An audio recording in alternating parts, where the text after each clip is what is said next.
which are very important, is the requirement that the cooperatives are democratic. That means that every farmer is a member of the cooperative and they get a vote, and every vote is equal. Now, this may sound, so what? Everybody votes, right? But in most of these societies, this may be the first time that the farmer has had the opportunity to have a voice in economic or political decisions that affects his life and his family's life. Similarly with women. In most of these societies, women do not play an equal role in decision making.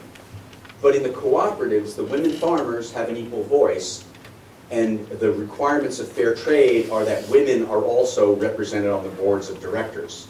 So women have a much higher level of participation in the cooperatives than they have in the society. In fact, the woman that you saw with me with Hillary Clinton, Esperanza from Peru, she is now one of the international leading spokespersons for women's rights and fair trade. And when I first met her 6 years ago, she was very shy, very quiet, but through her work in the fair trade cooperative, she's become an international leader. That young woman is actually my adopted daughter in Ethiopia. And at that time, she's hearing the good news that she's going to go to university. Dean's Beans is going to pay for her to go to university because her family is so poor, they have 15 children, that her father had just sold her to a family in Saudi Arabia to go to Saudi Arabia to become a domestic worker, which you probably know usually means prostitution. So when we heard that from the cooperative that he had done that, I went over to Ethiopia, met with the father, Haj Husseini, and said, you know, we use your daughter's photograph when we have slideshows, and so to compensate your family for the use of the photograph, we want to pay for her to go to college. So she went to college instead of becoming a sex slave. So that's why she was so happy hearing that. So, but that's very important to know. That's not charity. To me, that's part of the price we pay for social justice. We engage with the families, we engage with the communities. It's not about you buy coffee, give some money, and have no more relationship. So in the world of social entrepreneurship, relationship and respect are very, very important. Okay, so we also have profit sharing with the communities. So Dean's Beans, we usually make a profit of about 25 cents per pound coffee, on the coffee. That's the company profit. Of that 25 cents, half of that profit stays in Dean's Beans. 1/4 of that profit goes to the employees of Dean's Beans as a profit share, and 1/4 of that profit goes back to the farmers as profit share. So we share our profits 50-50, 50% to the companies, 50% to the employees and the farmers. That's a very unique arrangement. I'm not saying everybody has to do that, but remember what I said, a social entrepreneur will find a way to achieve his or her goals that's unique to them.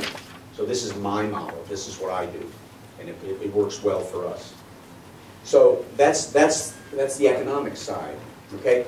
For fair trade on the buyer side, fair trade requires the buyers to agree that when the international price of coffee gets very, very low, we agree to a floor, a safety net, so that we agree never to pay the farmers less than the farmers say they need to keep food on their table and keep their children in school, if their children go to school, okay? So what that means is the farmers have said we need $1.60 US per pound as a minimum price. That's not the price we pay. That's only if the world market price goes down so far below that, then the fair traders agree we'll never pay less than that because the farmers need that as a minimum, okay? That's a very confusing principle sometimes because a lot of companies say, oh, we always pay more than the fair trade price. But what they're talking about is the fair trade minimum price. And nobody pays the fair trade minimum price unless the world market price goes way, way down, okay? So it's some of the big companies make some very misleading statements about that. So that's the minimum. When the international market price is very high, above the minimum, the fair traders agree we will always pay 20 cents more than the high price as an incentive for the farmers to stay involved in fair trade. Now, I'll give you the prices. Today, the international coffee price, I believe, is $2.70 a pound. It may be a few cents more or less. Last year, it was $1.60. And the year before that, it was $1. So the world market price is going up, up, up. The fair traders must always pay more than that. So if the market price is $2.70, the fair traders are required to pay $2.90, right? But we're paying $3, $4, because those prices are only guidelines. A true fair trader will pay the money that we and the farmers agree is what's a necessary price. At the same time, it must be a price we can afford, otherwise the business doesn't work, right? It must be fair to both sides, because it's not charity, it's business, but it's respectful business. Okay, that's the economic piece. The third piece of what we do is the social justice piece, the development piece. We work directly with every village we buy from, not one, not two. Every village we buy from in 14 countries. Part of our negotiation is price, quantity, and development work. So to me, the development projects, it's not charity, it's a part of the price we pay that reflects what should be the true cost of coffee. All right? By the way, we're the only company in the world probably, but in the United States that has this program. A lot of companies give money to Coffee Kids or give money to a charity for this project or that project, but to us, this is our business model. We do development work directly with the farmers. So I want to tell you some of those projects, okay, to give you an idea, and then I'll stop. Let's see. How we go? Sure. Let's get after that.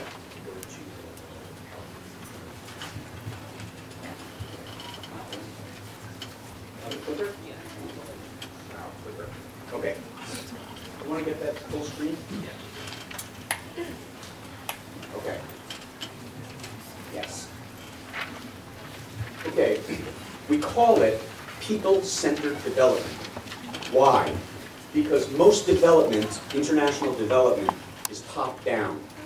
Large organizations with large budgets and large overhead come into a community with the agenda of the development organization. We're Water Aid. That's my organization, let's say. What do? We build wells. So if we go into a community, we say, we're going to build a well. Then the community says, well, okay, we need a well, but we also need these other things. Sorry, we build wells. So that's kind of the way large-scale development works. It's driven by the priorities of the development organization, not the community. So my philosophy from working with indigenous peoples for so many years and working in development is that the only successful development projects must be centered in the community. It must be owned by the community and controlled by the community. That way, the community feels a sense of ownership, and the likelihood of that program succeeding is much higher. So I can tell you that in all the years I've been doing this work, only one time has a development project failed. Most of the projects we have been operating for 15 years, 18 years, 10 years, and we're not even participating anymore. They just carry on. So I'm going to explain some of those projects and how we do it. How we do it, let's see how the beeper works here. That's not right. That one's, that one, oh, that one.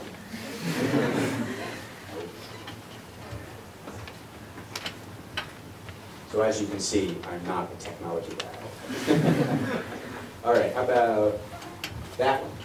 Yeah, okay. Okay. So, the first thing to know is we are not the experts, okay? Usually in international, anything international, it's the big organization, the Western organization, we're the experts. We tell the people what to do. That's not what we do. We're there to listen. So what we do, and this is great anthropology and sociology, okay? Not only business, is we listen to the people. We go into the communities and talk to them to find out what are the blockages? What are the roadblocks? What's preventing them from achieving their development goals? Okay?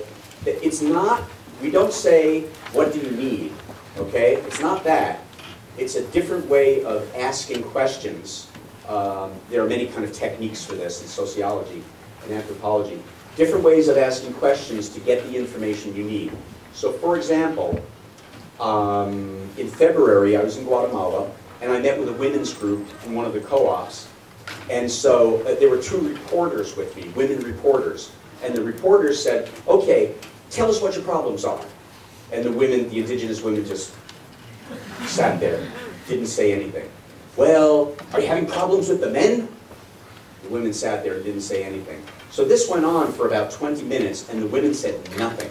They wouldn't answer any questions, and it was kind of embarrassing. So I said, excuse me, can I ask a question? And the women said, oh yeah, you can ask a question. But as a man, I wanted to be quiet because it was a women's meeting. So I said, okay, here's my question to the women. How would you like to see your son and your daughter's life? How would you like to see their life different from your life? That's how I asked the question. And the women started talking, and they didn't stop talking for an hour, you know, because they had something to say, and it was the right way to ask the question. So that's what I'm talking about. Listening and asking the right questions to get the kind of information we need. And from those answers come the seed of what the project is going to be. Okay? So it's not, we don't say, oh, we come in this village, you know, you need this and you need that, obviously. Let the people decide what, from their own language, what they need, what they want to talk about. We work directly with the communities. This is very, very important. We don't bring in outside organizations. We don't bring in large development organizations. We don't bring in the government. We don't bring in the church. God bless the Catholic Church. But we don't bring in the church. This is a relationship between Dean's Beans and the community. That's what's so different about it. That's where the social enterprise comes in too. So we work directly with the communities. What we do is we ensure that the community is actually going to manage the project. We don't bring in outside managers. The community will manage the project. If we need to bring in technical trainers so that the community can gain some necessary skills, computer skills, management skills, marketing skills, yes, we'll bring in temporary contract assistants that we pay for. But we don't bring in people to run the project. That's what the community does. What we do is we take that information that we gained from listening and observing directly with the community, and then we start to design a program. We do have expertise in development work, and we don't expect the indigenous people to come up with a creative development design. You know, I mean, if you don't have math training, you're not going to come up with something mathematical. Simple as that. If you don't have business training, you may not be able to create a business. So we work with the folks, with the people, and we help create the design of the project. Then we fund the project. Again, we don't go to government, we don't go to church, we don't go to USAID, any large organizations or nonprofit organizations for money. The money for the project comes from Dean's Beans. It comes from our cash flow, from our